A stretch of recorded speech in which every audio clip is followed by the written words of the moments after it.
యాదగిరిగుట్ట కొండను ఆలేరు ఎమ్మెల్యే ప్రభుత్వ వైపు బీర్లా ఐలయ్య వాటర్ ట్యాంకర్ల నీటితో శుద్ధి చేశారు.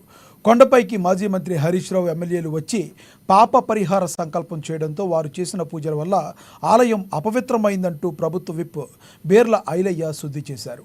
అనంతరం కొండ కింద వైకుంఠ ద్వారం మెట్ల మార్గం వద్ద మీడియా సమావేశం నిర్వహించారు.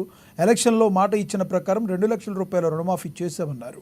ఇప్పటికీ 34 లక్షల మంది రైతులకు రుణమాఫీ డబ్బులు రైతుల బ్యాంక్ అకౌంట్లో జమ చేయడం జరిగిందన్నారు. గతంలో ఏకకాలంలో రుణమాఫీ చేస్తానని చెప్పి 4 విడతలుగా ఏ రైతుకు అసలు వడ్డీ కిందనే పోయినాయి, అసలు అట్నే బ్యాంకులలో ఉంది. ఏ రైతు కూడా పాస్బుక్ బయటికి తీసుకోలేని చరిత్ర. 8,500 కోట్లు రైతులకు ఎగరం పెట్టారు. రైతుల రుణమాఫీ కోసం పోరాటం అమ్మే చరిత్ర, నీచమైన చరిత్ర మీ మావది, మీ బామ్మర్తి నీది. మరి నువ్వు 6 అడుగుల ఆజానుభావం ఉంటావు. నీ దమాకు మెదడులో ఉందా, మొక్కలలో ఉందా?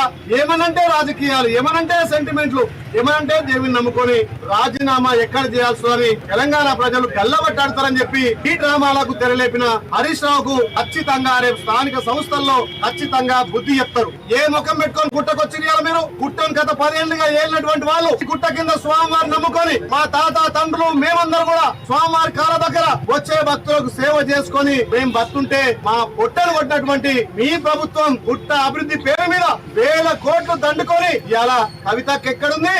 లిక్కర్ స్కామ్ లో ఢిల్లీ ఉంది. ఇక్కడ 100 రూపాయలు పని అయితే కవితకి ఇంటికి 50% 50 రూపాయలు పోవాలి. మరి గతంలో ఇక్కడ జగదీశ్వర్ రెడ్డి గారు గాని, గతంలో పాలించినటువంటి ఎమ్మెల్యేలు గాని ఏ రకంగా దేవుని సొమ్ము కొల్లగొట్టారు కాబట్టి ఇవాళ మీరు ఆ దేవుడు కనికరి ఇలా చపించి మిమ్మల్ని ఇంట్లో కూర్చోబెట్టిండు. అయినా మీకు బుద్ధి రాకపోతే ప్రజల బుద్ధి చెప్పి, దేవుడు బుద్ధి చెప్పి, దేవుని పేరు మీద దోచుకొని ఇలా వార్నర్ నమ్ముకొని గతంలో